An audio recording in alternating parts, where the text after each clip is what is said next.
Ei, gente, eu sou a Débora e você que me acompanha há muito tempo, há pouco tempo por aqui, sabe que há alguns anos eu me enveredei nesse negócio de ser escritora, mas isso não é de hoje. Quando eu era criança, meu pai me obrigava a ler, porque eu detestava ler real.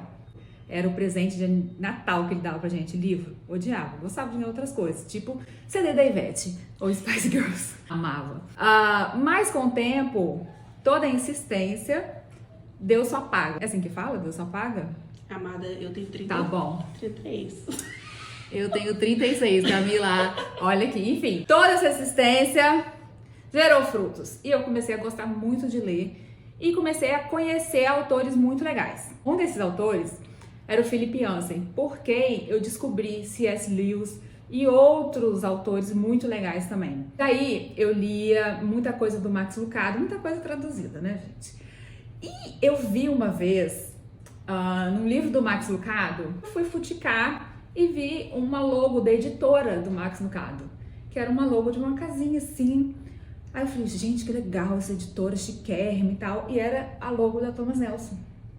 Sabia que caramba que era cada coisa.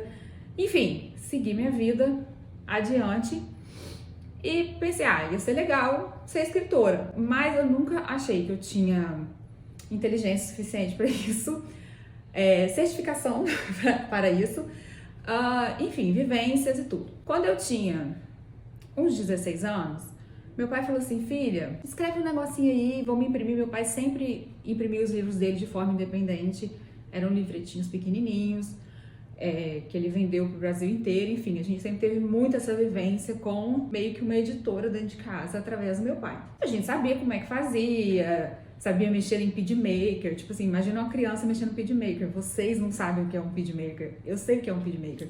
Agora eu sei o que é PidMaker. Eu já mexi em impressora matricial, enfim, era bem legal. Então eu sempre tive muito contato com essas coisas de computação, enfim, editoração e tudo mais, por causa do meu pai.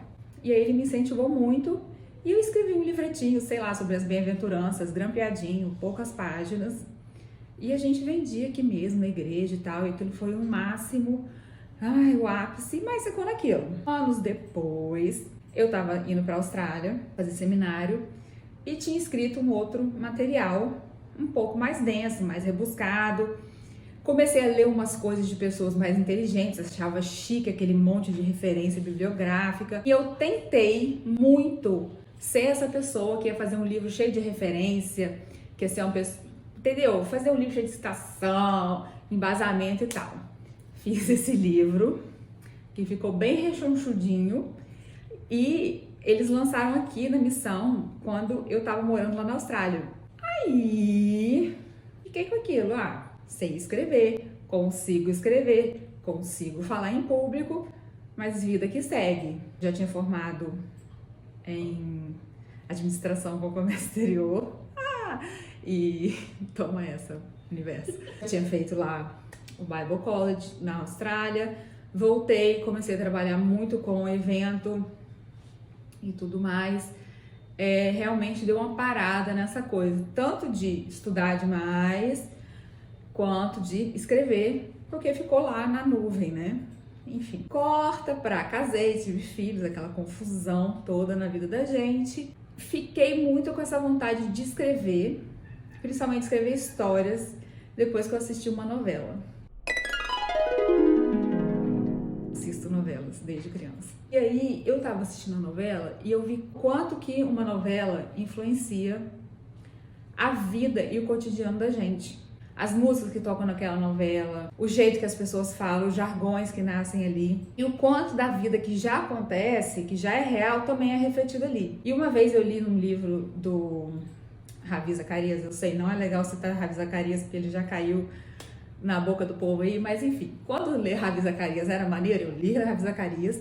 A primeira frase do livro dele falava assim, me dê as músicas de uma nação e eu não me importo com suas leis. Ou seja, me dê a produção cultural daquele povo, o que está saindo na cultura daquele povo, e eu não me importo com suas leis, porque o que está rolando de música, de cultura, de arte, é a vida do povo, é o dia a dia do povo, é o que vale, na hora é o que vale.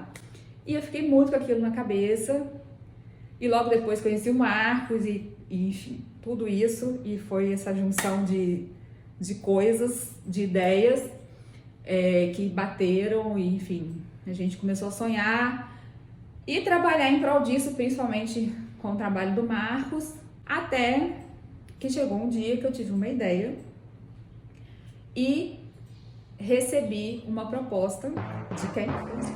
Da editora do Max Lucado, a casinha que eu achei chique anos e anos atrás, quando eu era adolescente. Em 2018, eu, Marcos e as crianças, tinha só 2 crianças naquela época, a gente se mudou para São Paulo. E em São Paulo, e naquele período de 2018, comecei a ouvir muito ruído, muita coisa sobre Deus e as mulheres, sobre cristãos e as mulheres. E comecei a ficar muito irritada. Eu aprendi que quando a gente fica muito irritado sobre uma coisa, a gente é chamado para resolver aquela irritação, aquela coisa que te irrita. Então, aquela irritação era de falar assim que Deus era machista, que não tinha, que Deus não contava as mulheres, que a igreja era machista, que não sei o quê. Eu falei, ok, pode até ser, podem até existir essas pessoas que não entenderam muito bem a valorização do ser humano, né? Podem existir essas coisas, essas atrocidades, essas anomalias, mas não é o normal. O normal é isso aqui. E quis mostrar isso aqui, mas de uma forma diferente. Eu quis mostrar assim, olha, desde o começo de tudo, Deus registrou as mulheres na história. E se ele registrou essas mulheres na história, não só ele dava valor, como ele dava lugar. Ele dava voz, ele dava papel, ele dava propósito, ele dava pertencimento. E aí eu falei, vou contar essa história. Como que eu vou contar essa história? Aí eu comecei a pensar e falei, cara, e se a Eva contasse a própria história? E se a Sara contasse a própria história?